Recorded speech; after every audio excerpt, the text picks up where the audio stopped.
6:30 a.m., August 1st, 1944. Engines growl in the damp Norman morning. Exhaust smoke hangs low over hedgerows shredded by shellfire. Tank tracks grind against wet earth, crushing broken fence posts and abandoned farm tools. Infantrymen crouch behind steel hulls, fingers tied around M1 Garand slick with sweat and condensation. Somewhere ahead, a German machine gun rattles. The sound snaps through the mist. Men flinch.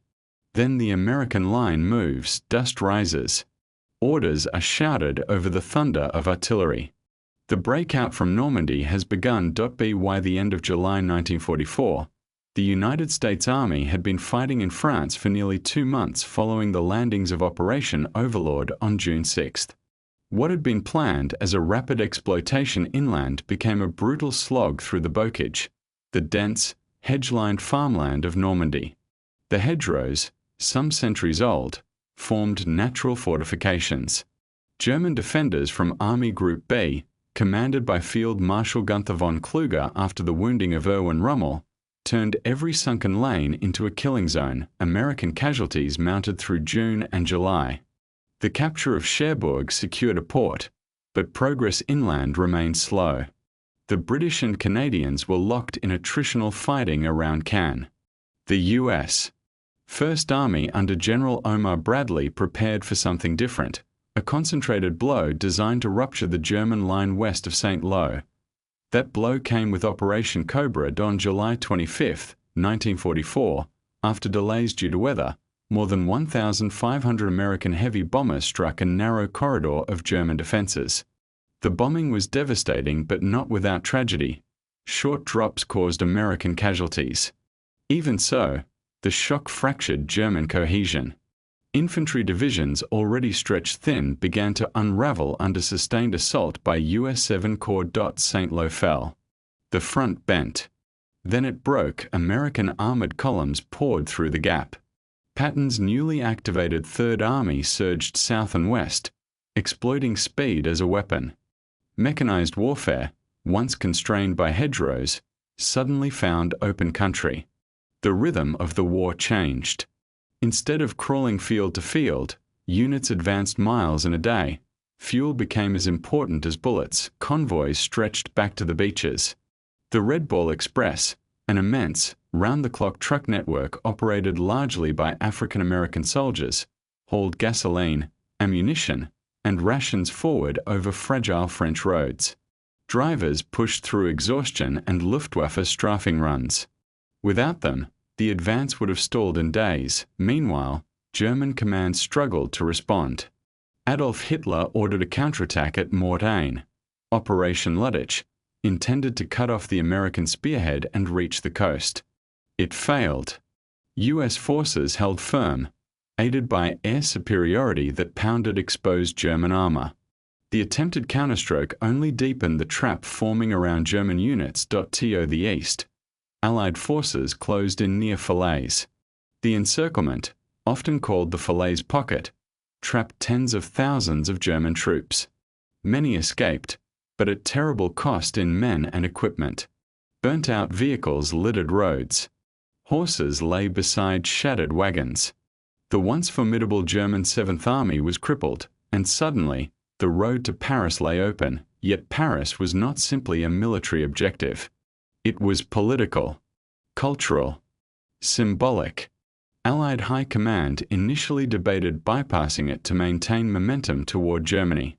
Supplying a major city posed logistical challenges. But as the French resistance rose in open revolt in August 1944, the situation shifted. Inside Paris, barricades went up. German occupation forces faced insurrection. The question was no longer whether to liberate the city, but how quickly. On August 25, 1944, French and American troops entered Paris. General Philippe Leclerc's 2nd Armored Division led the way, followed by elements of the U.S. 4th Infantry Division. Crowds flooded the boulevards. Church bells rang. Snipers still fired in isolated pockets, but the occupation was collapsing. General Dietrich von Koltitz, the German military governor, surrendered rather than carry out Hitler's reported orders to destroy the city's bridges and monuments. Paris was spared large-scale devastation. For American soldiers, the liberation felt surreal. After weeks of mud and hedgerows, they marched past cheering civilians, flowers thrown onto tanks, wine bottles pressed into dusty hands. Yet even in celebration, war lingered. The front line had not vanished. It had simply moved east. Beyond Paris lay rivers, forests, and the formidable German frontier. By early September, American forces had advanced hundreds of miles across France in a matter of weeks. The pace astonished both Allies and Germans. Entire regions were liberated in days. But rapid advance came at a cost. Supply lines stretched thin, vehicles wore down, and units outran their logistics. At the same time, German forces were retreating toward prepared defensive positions along the West Wall, known to the Allies as the Siegfried Line. Concrete bunkers and anti-tank obstacles awaited. The campaign in France was no longer a breakout. It was becoming a race. Fuel shortages began to slow armored divisions. Patton's Third Army, poised to cross the Moselle, halted for lack of gasoline. Meanwhile, to the north, British Field Marshal Montgomery proposed a bold thrust through the Netherlands, an airborne and ground offensive that would soon unfold as Operation Market Garden. Momentum, once unstoppable, now faced friction. American soldiers felt it in their boots. Long marches, fewer hot meals, nights spent in foxholes as autumn approached. The euphoria of liberation faded into the grind of sustained pursuit. Letters home spoke of exhaustion as much as victory. Still, the strategic transformation was undeniable. In less than 3 months after D-Day, Allied forces had shattered German control of France. Ports were being repaired. Airfields expanded. The Western Front was firmly established, but the war was far from over. Across the Rhine waited a battered yet dangerous enemy. German industry still functioned. New defensive lines were forming. And winter was coming. The question hanging over every command post, every convoy route, every muddy roadside halt was simple and urgent. Had the Allies advanced too fast to sustain the push, or not fast enough to end the war before Germany could strike back? September 3rd, 1944. Late afternoon. The first American soldiers step onto the cobblestones of Namur, Belgium. Boots echo against stone facades still scarred from an earlier war. Civilians wave from balconies draped in hidden flags. Somewhere in the distance, a church bell rings, hesitant at first, then louder. The column does not stop. Engines idle only long enough to refuel from jerrycans hauled forward by sweating truck drivers. Maps are unfolded across tank hulls. The arrows point east. The advance across France has become something larger. It is no longer simply liberation. It is pursuit. After the collapse of German forces in the Falaise pocket, the Wehrmacht is in retreat across a wide front. Bridges are blown behind them. Rail lines are sabotaged. Yet the destruction cannot keep pace with American mobility. Patton's Third Army drives toward the Moselle River. The U.S. First Army pushes through northern France and into Belgium. The speed is breathtaking, sometimes more than 20 miles in a day, but speed hides strain. Fuel consumption becomes staggering. A single armored division can burn hundreds of thousands of gallons in a week. The beaches of Normandy are now far behind the front lines. French ports are only beginning to function again. The burden falls on the Red Bull Express, a vast supply network officially launched on August 25, 1944. Nearly 6,000 trucks run designated routes, day and night.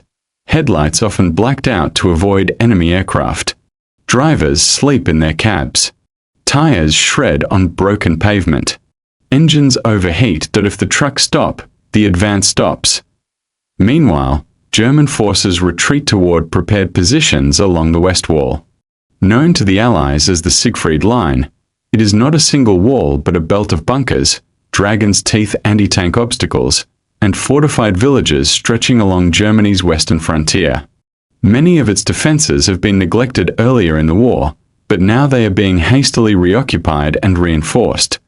The American advance collides with rivers first. The Seine had fallen quickly in August. But farther east, the Moselle and Meuse present serious obstacles. Crossing under fire requires coordination. Engineers constructing pontoon bridges while artillery suppresses German positions on the far bank. One miscalculation, and the river becomes a grave de Dornet in September 1944. Elements of the U.S. 5th Infantry Division attempt a crossing of the Moselle. German artillery and counterattacks make the bridgehead untenable. Casualties mount. Boats are riddled with machine gun fire. Eventually, the position is abandoned. The lesson is sharp.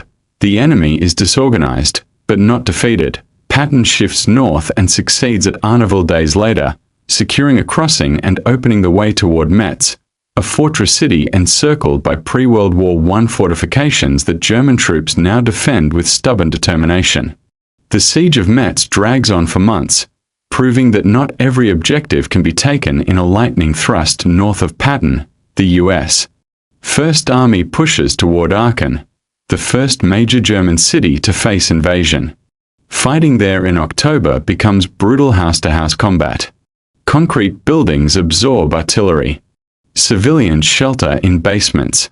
German defenders, including Volksgrenadier units and remnants of shattered divisions, resist fiercely. For the first time, American soldiers fight on German soil. Air power continues to shape the battlefield. Tactical aircraft, P-47 Thunderbolts and Typhoons, strike columns of retreating vehicles, locomotives, and supply depots. The Luftwaffe, once dominant over Europe, appears only sporadically. Allied air superiority allows ground forces to maneuver with relative freedom in daylight. But weather is changing. Autumn rains turn fields into mud. Low clouds ground aircraft. Mobility narrows again, and then comes a gamble. Field Marshal Montgomery proposes a bold plan to leap over the Rhine using airborne forces to seize bridges deep inside the Netherlands. The operation, launched on September 17, 1944, is called Operation Market Garden. Thousands of paratroopers descend near Eindhoven, Nijmegen, and Arnhem. The objective is ambitious: secure a corridor for British ground forces to cross the Rhine and outflank the Siegfried Line. American airborne divisions, the 82nd and 101st, fight to capture key bridges. Some are taken intact. Others are destroyed. At Nijmegen, a daring daylight river assault across the Waal secures the bridge after intense combat. But farther north at Arnhem, British airborne troops face unexpected German armored units refitting in the area. Resistance stiffens. Relief columns are delayed. The bridge at Arnhem becomes a bridge too far. Market Garden ultimately fails to secure a lasting Rhine crossing. The corridor remains narrow and vulnerable. German forces counterattack repeatedly. Casualties are heavy. The war that seemed poised to end by Christmas now stretches into uncertainty. Back in France, liberated towns adjust to fragile freedom. Infrastructure is damaged. Food shortages persist. The French resistance transitions from guerrilla warfare to integration within regular forces. Collaborationist reprisals occur in some areas. The emotional landscape is complex. Celebration mixed with reckoning. American soldiers notice the shift in civilian reaction as they move closer to Germany. In Normandy and Paris, they were greeted as liberators. In eastern France and Belgium, gratitude remains, but fear lingers. The front line is close. Artillery can still reach.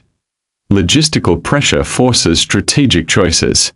General Dwight D. Eisenhower, Supreme Allied Commander, favors a broad front advance, maintaining pressure along the entire line rather than concentrating all resources in one thrust. It is a cautious approach, designed to prevent German counter-concentration. But it means no single army receives unlimited fuel. Patton fumes as gasoline is diverted north. His tanks sit idle at times, within sight of the German frontier. Meanwhile, German leadership undergoes turmoil after the failed July 20th plot against Hitler. Trust erodes. Command decisions grow more rigid. Yet despite chaos at the top, German units fighting along the West Wall demonstrate resilience. Defensive warfare favors them now. They know the terrain. They are closer to supply sources, and winter approaches. By November 1944, American forces have liberated most of France. The ports of Brest and Le Havre are secured, though heavily damaged. Antwerp is captured intact in early September, but its approaches along the Scheldt estuary must be cleared before it can fully supply the Allied advance. That task falls largely to Canadian forces in grueling fighting. Every mile east increases Allied vulnerability. Supply lines stretch hundreds of miles from Normandy beaches to forward depots. The advance that once felt unstoppable now grinds against weather, terrain, and fortified defenses. In quiet moments, soldiers sense something shifting. German resistance is stiffening, not collapsing. Intelligence reports hint at regrouping across the Ardennes forest, a region considered difficult terrain for large-scale operations. Some officers dismiss the possibility of a major German counteroffensive. The enemy, they believe, is too weak, but in the forests of the Ardennes, fuel and men are being quietly assembled. Divisions refit. Panzer units receive replacement vehicles. Orders are drafted under strict secrecy. As November fades into December, American lines stretch thin across a wide arc. Units are rotated into what is believed to be a relatively quiet sector, an area judged unsuitable for a major attack. Snow begins to fall, and in the silence beneath those trees, engines are starting. 5:30 a.m., December the 16th, 1944, the forest explodes. Artillery shells rip through the frozen dark of the Ardennes. Tree trunks snap like matchsticks. Snow and splintered wood rain down onto foxholes where American soldiers had been told the sector was quiet. Telephone wires are severed in seconds. Radios crackle with fragments of panic. Out of the fog and pine smoke, German infantry advance behind rolling barrages. Then come the panzers. It is the opening of what will become known as the Battle of the Bulge. Hitler has gambled everything on one final offensive in the West, an attempt to split British and American forces, seize Antwerp, and force a negotiated peace. The attack achieves surprise. Thinly held American lines buckle under the initial shock. Road junctions become desperate strongpoints. Fuel dumps are overrun. Confusion spreads in the winter storm, but collapse does not come to places like St. Vith and Elsenborn Ridge. American units hold longer than German planners expected. At Bastogne, the 101st Airborne Division and elements of armored units are surrounded. Snow blankets the town. Ammunition runs low. German envoys demand surrender. Brigadier General Anthony McAuliffe replies with a single word: nuts. It is not bravado. It is defiance born of exhaustion and resolve. The weather, which had grounded Allied aircraft, begins to clear. Fighter bombers return to the sky, striking German supply columns trapped on narrow roads. The offensive slows. Fuel shortages, ironically the very weakness Germany hoped to exploit, cripple panzer movements. American reinforcements arrive from north and south. Patton pivots Third Army with remarkable speed, relieving Bastogne on December 26. By January 1945, the bulge in Allied lines is erased. German losses in men and irreplaceable equipment are catastrophic. The offensive has failed. For American forces advancing across France, the lesson is searing. The enemy can still strike hard. But it is also the last major German offensive in the West. When the push resumes in early 1945, it does so with overwhelming material superiority. The Siegfried Line is breached in multiple sectors. Aachen has fallen. The Roer and Saar rivers are crossed. Engineers throw pontoon bridges across icy currents under artillery fire. Each crossing tightens the ring around Germany. Then comes an unexpected gift. On March 7, 1945, elements of the U.S. 9th Armored Division reach the Rhine at Remagen and find the Ludendorff Bridge still standing. German demolition charges fail to bring it down immediately. American troops dash across under fire. A bridgehead is secured. More than 8,000 soldiers cross in the first 24 hours. The Rhine, long seen as Germany's natural shield, is breached. Elsewhere, planned crossings unfold in massive coordinated assaults, including Operation Plunder in March 1945. Artillery saturates the far bank. Engineers launch boats into the current. Armored columns pour into the German heartland. From that point, resistance becomes fragmented. Cities fall in rapid succession. American forces link up with Soviet troops advancing from the east along the Elbe River in April. Germany is collapsing from both directions. On May 7, 1945, Germany signs an unconditional surrender at Reims. The war in Europe ends the following day. For the American soldiers who had landed in Normandy 11 months earlier, the arc is almost impossible to comprehend. From hedgerows to the heart of the Reich.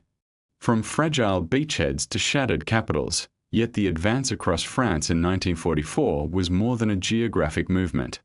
It was a demonstration of industrial power, logistical innovation, and combined arms coordination on a scale never before seen.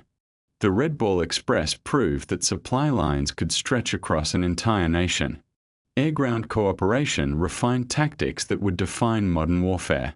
Engineering units built bridges under fire that changed operational tempo overnight. The campaign also revealed limits. Rapid advances outran logistics. Intelligence misjudged German recovery in the Ardennes. Urban fighting in Metz and Aachen showed that speed could not replace preparation. Every mile gained carried a cost measured in lives. French civilians remember liberation as a moment of breath returning after suffocation. American veterans often recall something quieter: the constant movement. The dust in August. The cold in December. The feeling of stepping into a town and knowing the war had not ended, only shifted east. Today, the roads once filled with Sherman tanks carry civilian traffic. The fields of Normandy grow weed again. In the Ardennes, forests stand silent where artillery once shattered branches. Memorials mark river crossings and defensive stands. They do not glorify speed. They honor endurance. The advance across France reshaped Europe. It dismantled occupation, restored sovereignty, and pushed the Western Allies to the threshold of Germany itself. It also accelerated technological and doctrinal changes, mechanized logistics, close air support integration, flexible command structures that continue to influence modern military operations. But beyond strategy and hardware, the story remains human: young men navigating foreign roads by paper maps and instinct. Drivers steering overloaded trucks through the night to keep armored columns alive. Engineers wading into freezing rivers to lay steel spans under shell fire. Civilians stepping from cellars into sunlight as tanks rolled past. History often compresses this into arrows on a map, yet on the ground, it was noise. Mud. Fear. Relief. Forward motion, and a question that lingered even after victory. How did a campaign that began in the chaos of a narrow beachhead move so quickly across an entire nation? The answer lies not in a single general or operation, but in thousands of coordinated decisions, drivers choosing not to stop, platoons holding crossroads a few hours longer than expected, engineers working through the night. That if you look at a map of 1944 France, the advance appears inevitable. A smooth sweep from Normandy to the German border. But standing in the smoke of August or the snow of December, nothing felt certain. The men moving east could not see the end.